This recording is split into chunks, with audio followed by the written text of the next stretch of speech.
Hello friends, मैं doctor A K. Singh. दोस्तों, Monday को मेरे पास एक ऐसा पेशेंट आया जिसको खांसी की बहुत ज़्यादा प्रॉब्लम थी और साथ में जो मैंने उसको अस्कल्टेट करके देखा, अपने स्टेटस चेक करके देखा तो उसकी चेस्ट में काफ़ी मलगम जमा हुआ था और जिसकी वजह से उसके अंदर से घर घर कड़कड़ाहट सी आवाज़ आ रही थी, जो कि मलगम की आवाज़ होती है। तो मैंने उसको एक सिरप दे दिया। वो बोला कि डॉक्टर साहब, मैं दवाई तो खाऊंगा नहीं, आप मुझे एक सिरप दे दीजिए जिससे मेरी खांसी सही हो जाए। तो मैंने उसको वो दे दी। उसके बाद वो मुझे आज मिला और मुझको बता था, डॉक्टर साहब आपने इतनी हार्ड दवाई दे दी कि मुझे हार्ट अटैक आने से बाल बाल बचा। घर वाले मुझे एक हार्ट वाले डॉक्टर के पास ले गए और वहाँ पर मुझे एडमिट किया और मुझे 1-2 घंटे रखने के बाद तब मैं वहाँ से आया, क्योंकि घर वाले बोल रहे थे कि मुझे हार्ट अटैक आने वाला है। क्योंकि मुझे उस टाइम पर बहुत ज़्यादा स्वेटिंग हो रही थी और बहुत ज़्यादा बेचैनी हो रही थी और पूरा शरीर मेरा काँप रहा था। तो ऐसा वो बोल रहा था कि आपकी जब से वो खांसी की मैंने सिरप पी तब से मुझे बहुत ज़्यादा दिक्कत हो गई। तो दोस्तों, इसके संबंध में आपको ये जानकारी देना चाहता हूँ कफ सिरप के बारे में। तो कफ सिरप जो हमारी होती हैं वो 2 तरह की होती हैं। एक ड्राई कफ वाली होती है जिसमें सूखी खांसी होती है, धसका होता है, ऐसी वाले में काम आती है। और दूसरी जो सिरप होती है वो वेट कफ के लिए होती है, मतलब जिसमें मलगम होता है और खर खर की आवाज़ आती है। तो दूसरी सिरप उस वाले में काम करती हैं।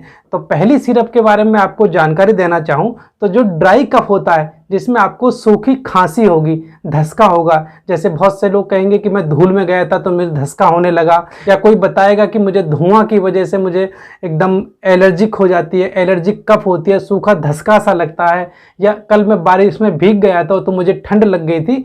तो इस तरह की जो दिक्कत होती है तो ये ड्राई कफ में आती हैं। मतलब सूखा धसका होगा, आपके गले में थोड़ी बहुत खराश हो सकती है, लेकिन मलगम वगैरह कुछ नहीं निकलेगा। तो ऐसी सिरप में जो हम सिरप जो देते हैं उसमें एक साल्ट होता है डेक्स्ट्रोमेथोर्फेन। तो ये जो साल्ट होता है ये ड्राई कफ के लिए होता है उसमें, जिसमें आपकी सूखी खांसी होगी, इसमें काफ़ी जल्दी उसको आराम मिलेगा। और साथ में एंटी हिस्टामिनिक भी उसके अंदर होती हैं, जो कि डाइफिनाइल हाइड्रामीन, क्लोरफिनाइलामीन जिसे सीपीएम भी कहते हैं, और सिट्राजिन, ये साल्ट उसके अंदर भी होते हैं, जो कि जैसे आपकी नाक बह रही है या आंखें लाल हो रही हैं तो उसमें ये एंटी हिस्टामिनिक काम करता है। किसी किसी सिरप में फिनाइल एफ्रिन होता है, सीडोएफ्रिन होता है, ये साल्ट उसमें काम करते हैं यदि आपकी नाक बंद है। लेकिन यदि आपकी नाक बंद है तो ऐसी मैं सलाह आप लोगों को दूंगा कि आपको भाप लेनी चाहिए। ये जो ड्राई कफ में जो साल्ट होते हैं ये हमारे ब्रेन के सेंटर पर काम करते हैं और कफ को सप्रेस करते हैं। इसकी वजह से जब हमारे दिमाग को सप्रेस करेंगे, दिमाग के सेंटर पर काम करेंगी, तो इसका जो साइड इफेक्ट के रूप में हमको थोड़ी ड्राउजीनेस आएगी, मतलब सुस्तीपन आएगा, नींद सी आएगी। तो इस तरह से जब यदि कोई ड्राई सिरप यदि हम कोई पीते हैं तो हमें कोशिश करनी चाहिए कोई ड्राइविंग का काम या कोई ऐसा काम नहीं करना चाहिए जिसमें दिमाग को अलर्ट होना पड़े। इसी वजह से कुछ कुछ सिरप में कैफीन नाम का साल्ट आता है जो कि दिमाग को स्टिमुलेट करता है। इसलिए मेरी आप लोगों से यही सलाह है, यदि आप कोई ड्राई कफ के लिए सिरप ले रहे हैं तो उसको नाइट में लें, जिससे नाइट में लेने के बाद पीकर आप उसे सो जाएं। और दूसरी तरफ की जो खांसी होती है उसको वेट कफ कहते हैं या प्रोडक्टिव कफ कहते हैं। उसमें क्या होता है कि जब आपको खांसी इस टाइप की हो रही है कि आपके अंदर की घड़ घड़ की आवाज़ आ रही है, खड़खड़ाहट आ रही है, मलगम आपके अंदर जमा हुआ है, सांस लेने में कठिनाई हो रही है, मलगम आपका बाहर निकल रहा है, वो कोई पीले रंग का है, सफ़ेद रंग का है, या जैसा भी मलगम बाहर निकल रहा है या बहुत से लोगों में नहीं निकल रहा है, तो इस टाइप की जो खांसी होती है उसे प्रोडक्टिव कफ या वेट कफ कहते हैं। तो मेरे पास जो पेशेंट वो आया था वो इसी कफ वाला था और इसके जो कफ सिरप हम देते हैं तो उसमें साल्ट जो होता है गुआफेनिसिन होता है, एम्ब्रोक्सल होता है, ब्रोमहेक्सिन होता है। इन साल्ट की वजह से जो हमारे चेस्ट के अंदर मलगम जमा हुआ है ये उस मलगम को पतला करते हैं, उस मलगम को तोड़ते हैं और उसको तोड़ने के बाद शरीर से बाहर निकालते हैं। तो ये काम इन मेन साल्ट का होता है।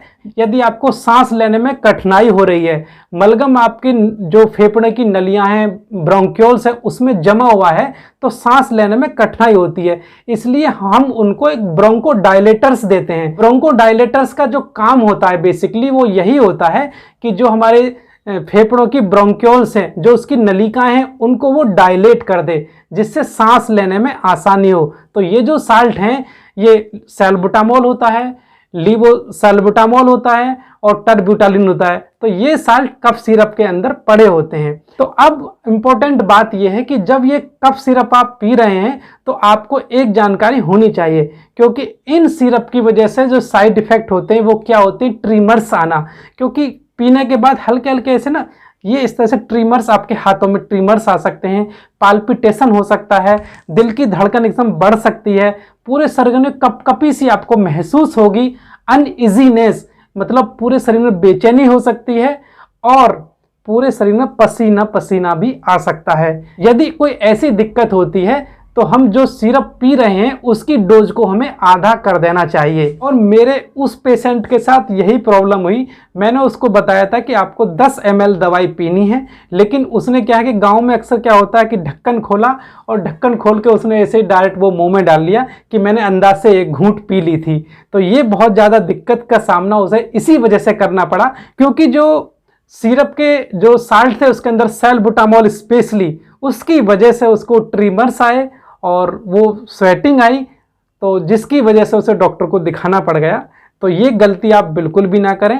यदि इस टाइप की कोई दवाई लेते हैं तो डॉक्टर से आप पूछ सकते हैं कि डॉक्टर साहब इसके पीने की वजह से कोई प्रॉब्लम तो नहीं होगी। अब सबसे इंपॉर्टेंट बात, व्हेन टू कॉन्टैक्ट डॉक्टर, आपको डॉक्टर से संपर्क कब करना है। यदि आपको सांस लेने में कठिनाई हो रही है और शॉर्टनेस ऑफ ब्रेथ है, मतलब थोड़ा थोड़ा सांस आपको आ रहा है, रैपिड ब्रीथिंग है, बहुत तेजी से सांस हो रहा है, या फिर आपका जो मलगम निकल रहा है वो मलगम आपका पीले रंग का निकल रहा है और मलगम में कभी कभी खून आ रहा है, या फिर खांसी इतनी ज़्यादा है कि खांसते खांसते उल्टी हो रही है और आपका साथ में वेट लॉस जैसी प्रॉब्लम भी हो रही है, तो यदि ऐसे सिम्टम दिखाई देते हैं तो आपको तुरंत ही डॉक्टर से संपर्क करना चाहिए।